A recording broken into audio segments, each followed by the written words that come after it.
Le doy la bienvenida al senador Miguel Ángel Mancera, coordinador del grupo parlamentario del PRD en el Senado. Miguel, gracias por venir. Ha sido un día largo y agitado. Bienvenido. Muchas gracias, Guillermo. Con mucho gusto estar aquí con tu audiencia. Platícanos. Está en manos de comisiones, ya aprobado por ambas, Gobernación y Estudios Legislativos Segunda, el llamado Plan B de López Obrador. No sé qué tantas de las modificaciones que se propuso hacer el senador Ricardo Monreal lograron quedar en la minuta que será subida al Pleno, ya nos contarás. Pero bueno, pues es todo un tema este del Plan B de reforma electoral de López Obrador. Hay quien dice que con B, pero de venganza. Bueno, mira, la verdad es que había comenzado bien, parecía que iba a ser un buen augurio porque no se pidió dispensa de trámite. Entonces llegó la minuta y le dieron el trámite normal de cualquier minuta, enviándola a comisiones para un análisis conjunto. Pero hoy comenzó pues la presión y el acelerador para el fast track. ¿Por qué? Porque al estar en la convocatoria de Comisiones Unidas, no tuvieron el quórum para una de las comisiones, cerraron la sesión y abrieron una sesión pues vulnerando lo que había ordenado la mesa directiva, que es que fueran 2 comisiones las que conjuntamente lo estudiaran. Lo estudia una sola comisión. Y horas más tarde, cuando saben que ya llegó uno de los senadores que estaba ausente, que venía de un viaje internacional, convocan de nueva cuenta para encontrar esa mayoría pues, que sabían que, con la que contaban. Se aprueba, como tú bien dices, en ambas comisiones ya. ¿Qué es lo que viene? Lo que viene prácticamente es lo mismo, excepto el 3%, y el punto de la transferencia de votos, digamos, en la parte fuerte. Los otros cambios son cambios menores, son cambios de redacción, cambios que tienen que ver con temas no constitucionales. En este momento subsisten, Guillermo, una decena de violaciones constitucionales en varias de las disposiciones, pero lo más importante es que sigue habiendo un debilitamiento del Instituto Nacional Electoral, de su estructura, de su funcionamiento y de su función, que es garantizar elecciones transparentes, limpias y, por supuesto, con seguridad jurídica. Para ir por partes, porque tú lo has leído, conoces muy bien el texto, pero un poco para que nuestro público entienda de qué hablamos con el 3%, se refiere al porcentaje de votación que deben obtener los partidos. Correcto. Para conservar el registro. Sí. Y se planteaba la idea de que se pudieran intercambiar votos como si fueran fichas. Sí. Para que si tú no obtuviste los que tenías, yo te paso acá mis votos y ya completas, en fin, de un partido a otro, Morena hacia el Verde o Morena hacia el PT, en fin. Correcto. O algún otro partido hacia otro que quiere favorecer. Sí. Eso que era inconstitucional y que los diputados admitieron después de que cuestionaron al presidente en la mañanera, admitieron que se había cometido un error, ya fue modificado en el Senado. Ese es Dos puntos ahí, porque lo que se estaba diciendo es, si tú tienes 17 registros locales, ya puedes ser registro nacional. Ya no necesitas el 3%. Nada más que se les olvidó que el 3% lo pide la Constitución. Entonces no podías hacer eso. Bueno, el segundo mecanismo es, se autoriza la transferencia de votos. Prohibición que ya había resuelto la Suprema Corte, porque dijo, se tiene que respetar la voluntad de quien vota por quien vota. Tú no puedes regalar tus votos, porque debes respetar la voluntad de quien vota. Las dos cosas fueron eliminadas. Monreal ha sido muy insistente en evitar violaciones a la Constitución. Sin embargo, pues Monreal sí es el líder de la bancada de Morena, sí es el presidente de la Jucopo, pero bueno, pues tiene sus limitaciones cuando hay una aplanadora detrás, tengo que decirlo en esos términos. ¿Qué te preocupa de aquello que está quedando y que representa violaciones a la Constitución o decisiones que son inconstitucionales? Mira, por ejemplo, lo que dispone que van a eliminar prácticamente el 85% de lo que hoy es la estructura de personas que se han capacitado permanentemente y que han ido haciendo una carrera profesional electoral. Esas personas, estás hablando, Guillermo, de más de 1,200 personas trabajadoras que pueden de un plumazo quedarse sin empleo. Y hacer que estas personas que están en los 300 distritos, ocupándose de expedir credenciales, ocupándose de verificar que haya las casillas necesarias cuando hay elecciones, en lugar de que haya 4 en cada distrito, solamente haya una. Materialmente va a ser imposible que pueda cumplir con la tarea. Entonces, esto de terminar con gente que está especializada y que lleva años, 20, 15, más, especializándose. Una carrera en materia electoral. Una carrera profesional. Ahora se diga, no, a ver, con esos dineros que tienes por ahí en un fideicomiso, indemniza a todas estas personas y que se córrelos. vayan. Córrelos. Entonces, ese es uno de los puntos que nos preocupa. Ellos se quedan sin empleo, pero se desmantela el Instituto Nacional Electoral. Es correcto. Entonces hay no estará en capacidad de hacer todo lo que hace, así es, que además lo hace muy bien. Es correcto. Otro de los puntos que nos preocupa mucho es que se quedan sin sanción muchas de las conductas que ya venían haciéndose referencia como violaciones a la legalidad y que tenían consecuencia incluso la cancelación de la candidatura. Eso se elimina.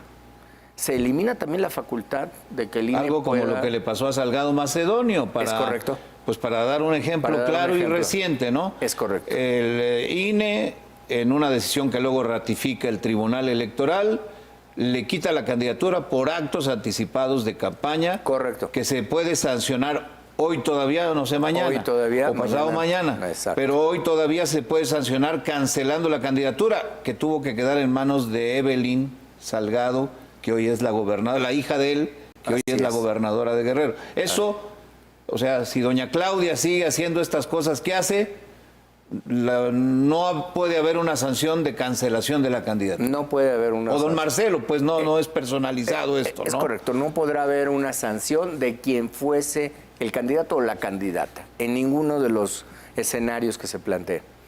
Algo más, se vuelve a legislar sobre aquello que tú vas a recordar muy bien, que es qué se entiende por propaganda electoral cuando los servidores públicos se manifiestan en tiempos, pues, electorales, sus opiniones.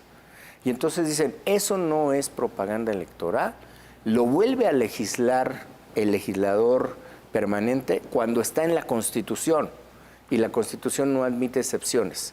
Aquí se vuelve a hacer una excepción que la Corte ya ha resuelto, que el Tribunal Federal Electoral en la Sala Superior ha declarado inválido, inaplicable, una vez más está presente.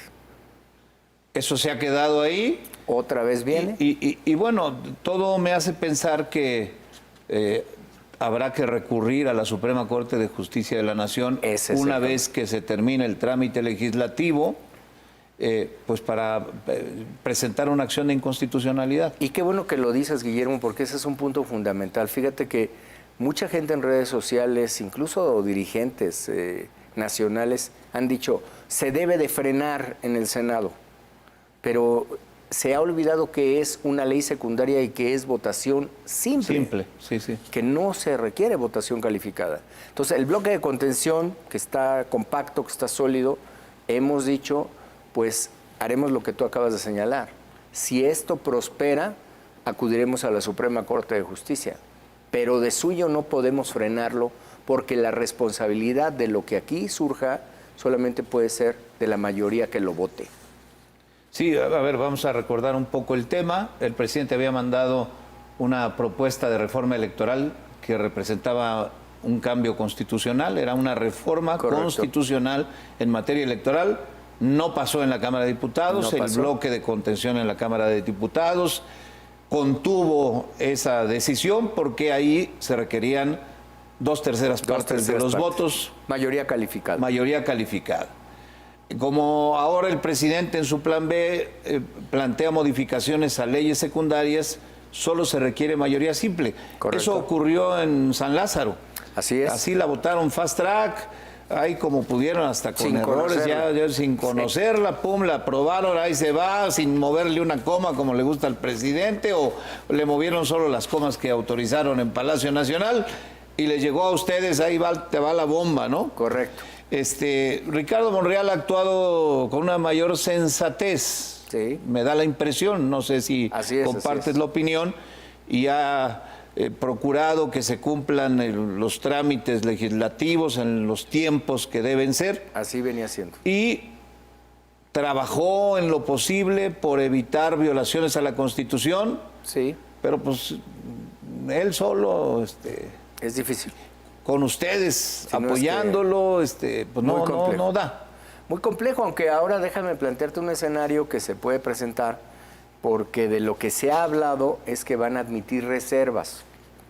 Para la gente que nos ve, ¿qué quiere decir esto? Modificaciones en el Pleno, a artículos en específico.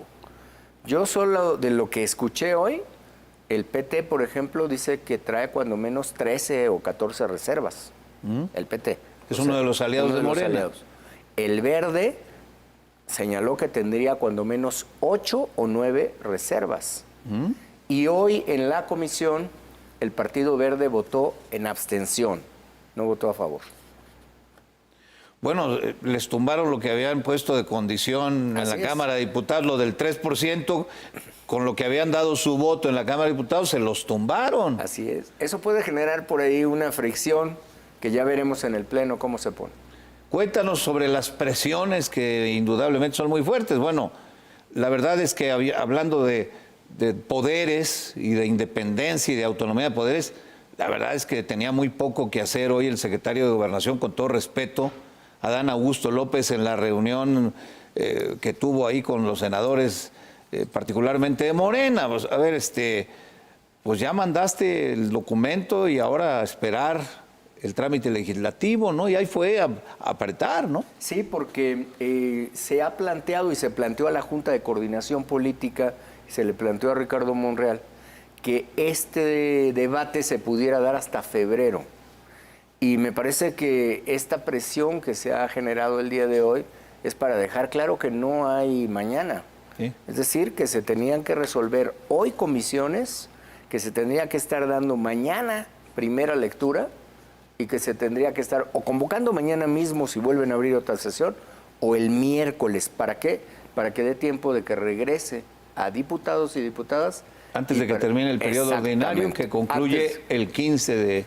El jueves. El jueves 15 de diciembre. Así es, así es. Buscaban extenderlo probablemente a un extraordinario que ustedes no iban a aprobar. Sí. O febrero, cuando se vuelva a abrir el periodo ordinario de sesiones, y no, a eso fue Adán Augusto. Así es, se marcó una agenda con plazos muy precisos. Nosotros tuvimos una reunión en la Junta de Coordinación Política y ahí lo que se nos dijo es, se va a votar estos días. Y ya no estábamos hablando de febrero, sino de esta semana. De aprobarse los términos, volvería a diputados. Sí. Y los diputados, me queda claro que ni la van a leer. Sí. La van a aprobar como les llegue, ya traen línea. Ahora, si es un desmantelamiento del sistema electoral, del aparato electoral, que como han advertido exconsejeras y exconsejeros en una carta que dirigieron al presidente del Senado y al presidente de la Junta de Coordinación Política, pone en riesgo la realización de elecciones libres y confiables. Es correcto. Eso es lo que ellos dicen en la carta y es a lo que vamos. Solo con el ejemplo que nos diste de la reducción del personal capacitado que participa en temas de organización electoral, pues ya nos da una idea de el desmantelamiento que se va a hacer. Esa es una parte. Un achicamiento del... Todo lo que se va a hacer y que viene a debilitar la estructura de respuesta y atención. No es que estemos en contra de que se pudieran acotar áreas, ciertas áreas, pero cuando lo analizas en conjunto, cuando ves cuáles no son las esenciales, ahora se ha hecho como una especie de recorte a rajatabla y se han dado opciones, por ejemplo, de voto electrónico o de voto de personas que están en prisión, sin resolver claramente la disposición constitucional o cómo se va a hacer la custodia de esos votos, o de votos para personas con discapacidad, sin establecer cómo van a cuidar la secrecía de su voto.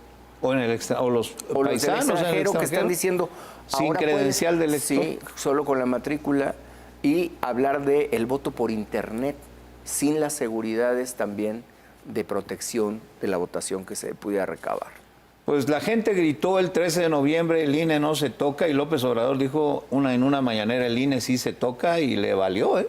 Y se tocó. Le valió Hasta este momento la se está voz que tocando. alzaron cientos de miles de personas, y tocó al INE, y le va a hacer un daño irreparable al sistema democrático mexicano. Solamente la Suprema Corte va a poder restablecer el orden constitucional una vez que conozca de esa acción. Y es importante subrayarlo, ¿no? O sea, pasará a la responsabilidad del otro poder, que se supondría es independiente y autónomo, Sí. para tomar decisiones en defensa de la Constitución y detener esta atrocidad. Yo así le he llamado y no me voy a detener en decirlo como es. Y yo estoy seguro que hay puntos en donde no podrá ver para la izquierda o para la derecha a la Suprema Corte, sino que tendrá que reconocer que hay criterios que ya la propia Corte ha asumido y no puede cambiarlos. Lo que tú supones que ocurrirá es que entre martes y miércoles se aprobará el plan B, Sí, que no se habrá terminado de recomponer. Les llegó un bodrio y regresan un medio bodrio Sí. a la Cámara de Diputados, y que tendrá que judicializarse el tema, acabará en manos de la Suprema Corte. necesariamente Eso es lo en que cuanto supones. se publique habrá que judicializar. Pues así las cosas. Qué tiempos, Miguel Mancera, Sí, así es, Guillermo. complicados, Complicados. de pérdida para nuestro país. Sí. Habrá que argumentar y señalar y volver a recalcar ahora en el Pleno y esperar a ver cuántas otras reservas se pudieran aprobar. A ver cómo camina, sí. Y bueno, pues estar atentos a lo que subsista para la posible acción de inconstitucionalidad. Te agradezco el esfuerzo de venir al estudio, porque No, hoy con ha sido mucho un día gusto. largo y los dos siguientes prometen ser igual de largos y complicados. Seguramente. Te aprecio tu presencia Siempre en el es un estudio, gusto, Miguel. Miguel, con mucho gusto. Muchas gracias. Gracias a ti. Senador Miguel Ángel Mancera, coordinador de los senadores del PRD. Muchas gracias. Enseguida regresa el uso de cubrebocas.